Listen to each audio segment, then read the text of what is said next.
Sa linya natin, si Congressman Edgar Erice ng Caloocan. Congressman, magandang umaga. Si Joel Siweng po ito. Magandang umaga po. Good morning, Joel and Weng. Bakit naman sinabi niyong patay na ang ICI sa pagbibitiw po ni Secretary Babe Singson?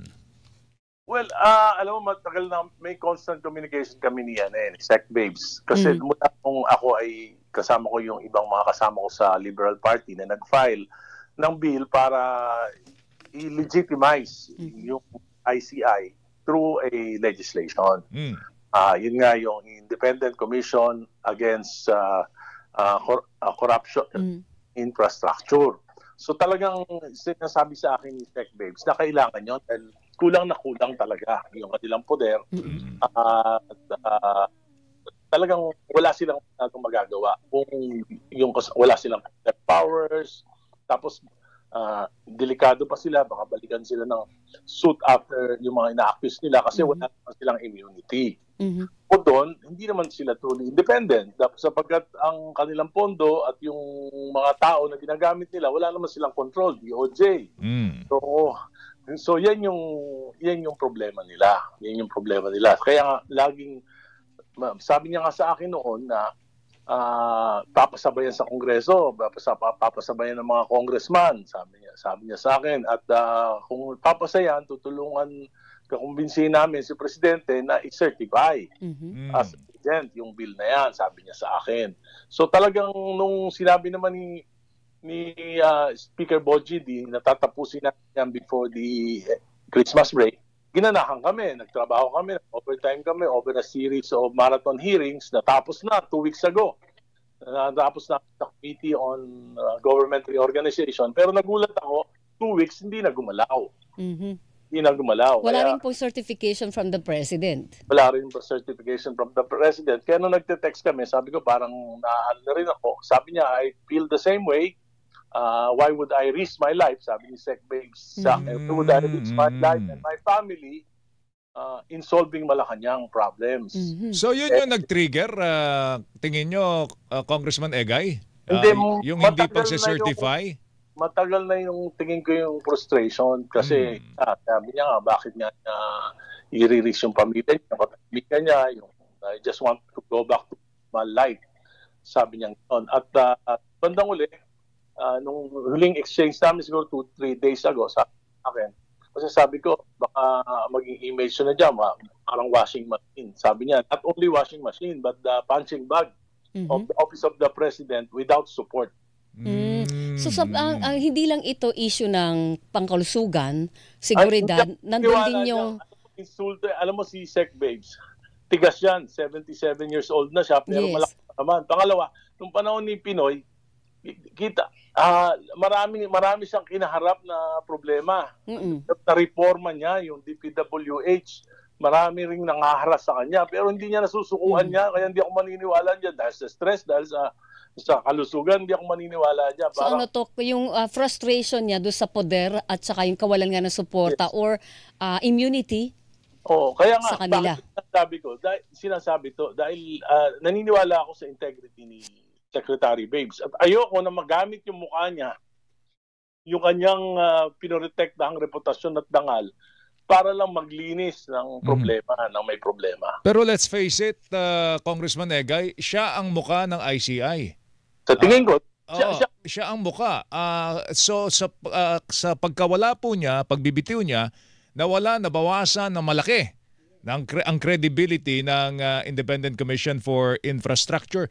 Ano bang tingin nyo rito? Parang alam mo, si Secretary Babes, hindi lang yung technical kundi yung mismong operation ng DPWH, kabisado niya. Correct. Kaya nga po Kaya lang. Sa kanilang tatlo, siya yung may know-how, di ba?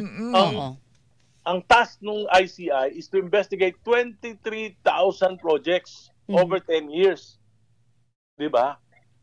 Kaya hindi mo pwedeng i-downplay na tapos na naman yung aming trabaho, tapos na yung technical kalokohan yun. Marami pa silang iimbestigahan actually. Marami pa silang iimbestigahan. Okay, kaya sa ngayon, Congressman Seris, mo,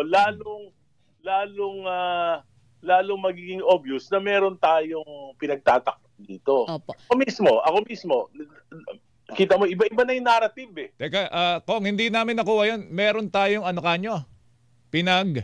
Iba-iba na yung narrative. Hindi, may binanggit kayo, meron na tayong pinagtatakpan, tama ho ba? Oo. Hindi, ibig sabihin, baka lumabas, may pinagtatakpan na tayo. Kung ganyan yung mga nangyayari sa ICI. At yung si Sec Babes, hindi papayag yan. Na magamit siya. Integrity. Okay. Sinasabi ko to, bakit? Tulong ko na rin kay Sec Babes. Bakit? Kasi kung may mga mangyari dyan, baka sabihin, umalis lang, iniwanan niya yung kanyang responsibilidad. Hindi ganun yun. Congressman, ganito po, kung halimbawa, sa tingin po ba ninyo kailangang palitan si Secretary Singson or wag na, and totally may nagsasabi baka mas maganda buwagin na lang, hintayin na lang yung isa sa batas po ninyo na bagong commission?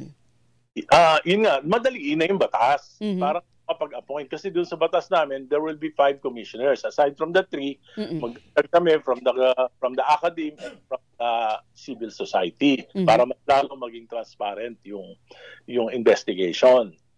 Kaya nga, yun yung challenge eh. Kung sincero si Presidente, dapat i-certify niya ito, pinaghirapan ng Senado. Tapos na rin sa committee level ng Senado, pinaghirapan ng mababang kaputok. Tapos na rin sa committee level. So bakit hindi na i-certify ito para matapos na ito? Then, kung magpapalit ka lang, dapat, meron kasing nilagay kami mga parameters on who will be the members of the, of course, it will be appointed by the President, pero dapat merong mga parameters pag-a-appoint mga members na committee. At kung hindi isa-certify, anong nakikita yung... Hindi seryoso. Ayun. Nakita, ito na lang ito patunay ko. Ito yung patunay ko. Nung sinabi ni Saldico na involved ang Pangulo, involved yung si E.S. Bersamin, Pangandaman, nagkagulo-gulo na yung narrative. Sinabi, nag-resign si E.S. Bersamin after delikadesa. Pero tinanggi naman ni E.S. Hindi totoo yan. Tinanggal ako. Di ba? Ibig sabihin, tapos, bakit hindi napapatawag sa ICI yung may pinakamaraming alam tungkol niya? Sino po? Di si E.S. Bersamin, si Adrian Bersamin, si Pangandaman, si Yusek Cabral. Hindi, si Cabral yata napaharap na before. Napaharap dati. na ba si Cabral? Sabi ni Hosaka sa atin, yes.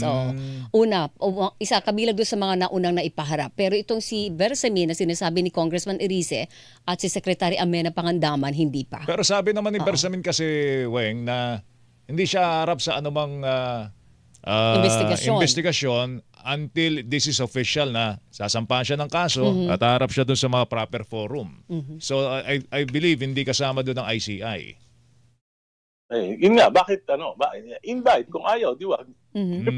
At least on the record na nainibitahan siya. Naimbitahan, okay. Sige. Ang problema ngayon, di ba, Joel and Congressman Erice, mahirap punuan yung Singson eh. Mahirap. Malaking kawalan yun. Yun yung tatlong commissions, they are under, ang arm nila, DOJ. Saka iba pang wala silang sariling tao, wala silang sariling pondo. Kaya nga paano mo masasabi na independent sila? So ano yan, panakibutas lang, parang gano'n. Ayokong isipin na gano'n, pero yun ang lumalabas. Pero talaga naman kasi ang creation ng ganitong commission, may imprimatur ng presidente, congressman eh. Hindi yan parang kabuti na sisingaw na lang eh, di ba? It's like sa mga justices. Sino nag-a-appoint? Ang presidente pa rin. Di ba? Ang ombudsman, sino nag-a-appoint? Presidente pa rin. Hindi, pero Weng, dapat yan may legislation. Para nga merong authority, correct, may funding, tapos may plantilla. May mga tauhan. Hindi pwedeng kung ano lang yung ibigay ng presidente, yun lang, di ba? That's kailangan may sapat na poder talaga kung gusto mo na matapang na investigation. Powers, immunity. Correct. Yan. Ngayon, wala eh. Dapat nga, pwede nilang buksan yung mga ledgers ng mga contractors na accused. Ngayon, wala silang magagawa dyan. Okay. Ito lang siguro, sinasabi nyo nga, kung seryoso si presidente, na talagang alamin ang kaibuturan ng kalokohan ito, Congressman, kinakailangan po niyang i-certify yung legislation. Pero speaking of kung seryoso si Presidente na ayusin at reformahin ang political system sa bansa, yung anti-political dynasty bill, isa pa yon. Congressman Egay, mukhang frustrated ka na. At natatakbo ka na raw sa Supreme Court. Ano ba ang balita dyan? Kwento mo muna sa amin, Congressman. Umusad na ba yung panukala mo? Bakit sabi nga ni Joel, pupunta ka na ng Supreme Court? Hindi kasi alam mo, marami na nakafile, hindi lang naman ako. There are already at least 7 proposed bills against political dynasty. Mahigit ng ilang buwan na ito ay nakasalang sa Committee on Suffrage and Electoral Reforms. Hindi pa na-agenda. Sa chairman ng Committee on Suffrage and Electoral Reforms na dapat ilagay na to sa agenda. Ngayon, kung hindi niya mailalagay ay by next year, January, pupunta na ako sa Supreme Court. Pinag-aaralan ng legal team ko, dalawa yung pwedeng nag-aaralan namin, whether to file a petition to compel Congress na ipasa to within a certain period of time. Kasi for 39 years, talagang Congress is ignoring this particular provision of the Constitution, Article 2, Section 26. Meron pa akong pinag-aaralan na isa na baka pwede, based on the intent of the Constitutional Commission on 1987, yung Supreme Court na ang mag-define kung ano yung political dynasty para magamit na ito sa 2028. Pwede ba ang gawin ng Supreme Court, John, Kong Egay? Kasi pinagtatalo na namin ni Weng kapon eh. Kasi para sabihin ng iba, baka judicial legislation ang dating. Yun yung pinag-aaralan namin, pero kung hindi talaga makikita na talagang walang intention ang Kongreso to comply with the Constitution, being the final arbiter, yung Supreme Court, hindi dapat pabayaan na binabaliwala ng Kongreso yung kanyang mandato na magpasa ng enabling law. Mas matibay huya tayo ang political and personal interest ng mga politiko kaysa dun sa ano ang intent ng saligang batas na sinumpaan ninyong susundin. Tama. We are always invoking the Constitution, pero pagdating dito, binabastos namin yung Constitution. Okay, pero ano po ang sabi ni Speaker Boji D? Dahil may press release siya, di ba? Sabi niya, susuportahan niya ito. Correct. Yung press release lang? Pero bakit hindi nakakalendar sa committee level man lang, Congressman? Kaya nga po, merong mga provision sa amin na pag hindi nakalendar within 30 days, ako sumulat na rin ako sa kailangan merong parang ilang percent, parang ilang ko 64 congressman, kung pipirma dito, pwedeng diretso na sa plenary. Hindi, wala na committee hearing. Wala na committee hearing. O tsaka sa tinagal-tagal na po naman ito na pag-usapan sa House of Representatives. Tagal na pong debate ng political dynasty. Yes. Ang iniisip ko lang kung makakakuha ako ng 64. Yun naman. Matinding panunuyo ang gagawin mo, Congressman, kung may bibigay sa panukalang batas po ninyo. Pero ang pinaka final course of action talaga is to go to the Supreme Court. Ito naman po. Compel Congress for the SC to compel for a certain period of time to enact on a legislation, or sila na mismo mag-define what is political dynasty based on the intent of the Constitutional Commission of the... Ang isa pang tanong doon, Congressman, halimbawa, pagbigyan yung inyong petition na to compel Congress na umaksyon, kung hindi sundin? Yun yung meron coercive powers ang Supreme Court. Tsaka, kung hindi ba kayo nagsasawa, kasi alam ko parating ito yung isa sa mga priority legislation po ninyo. Oo, ilang pero Congress hindi naman, alam naman niya walang pag-asa. Walang pag-asa dito sa House of Representatives. Saklap, no? Bakit ilang taon mo na bang tinutulak to, Congressman? Mga kulang-kulang 30 taon na. Kaya nga walang kapag-asa pero pilit nyo pa rin sinusulong. Ano ba ang inaasahan ninyo? Alam mo, si Andres Bonifacio, asawa niya, si Gregoria De Jesus, si Ka Oriang. Opo. Paglaban sila noon sa mga kapwa nila Pilipino. Alam mo, nung namatay na, pinatay si Bonifacio, 30 years na naghintay si Kao Riang. Pero bandang uli, na parang after 30 years, sabi niya, walang lihim na hindi nabubunyag. So, yun yung aking inspiration. Okay. Grit. Hanggang may buhay. May pag-asa. May pag-asa.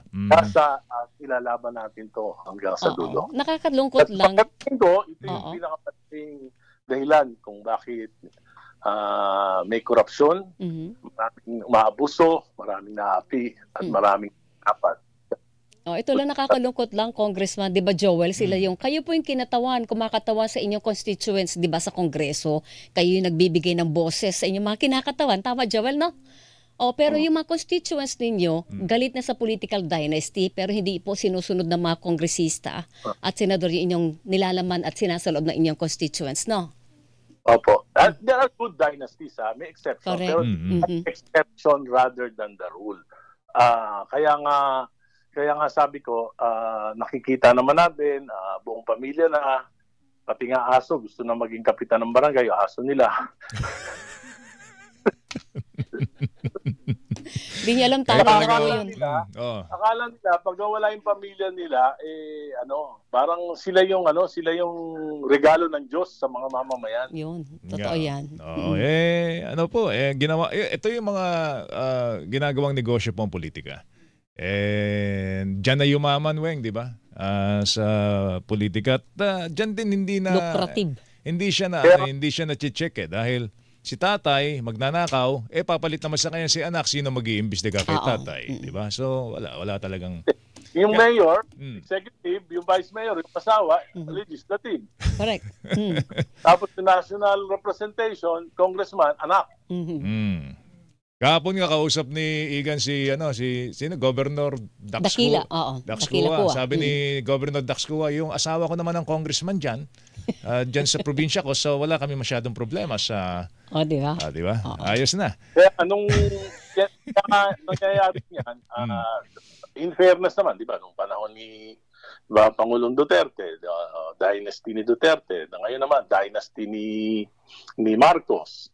Ibig sabihin, super majority, kung sino yung makapangyarihan, doon pupunta yung mga palipat-lipat ng partido. Totoo yun. Kaya ngayon, super majority, lusot ang korupsyon. Wala nang checks and balance. Wala na nga. Sana nga maganda. Halimbawa, kung si mayor si asawa, tapos ang vice mayor si asawa rin, kung talagang magsasanib sila para pagbutihin yung bayan, di ba? Maganda yung ganon. Hindi yung nagsasabwatan. At the same time, sinasabi mo nga, Weng, check and balance, hindi na nababantayan. Anyway.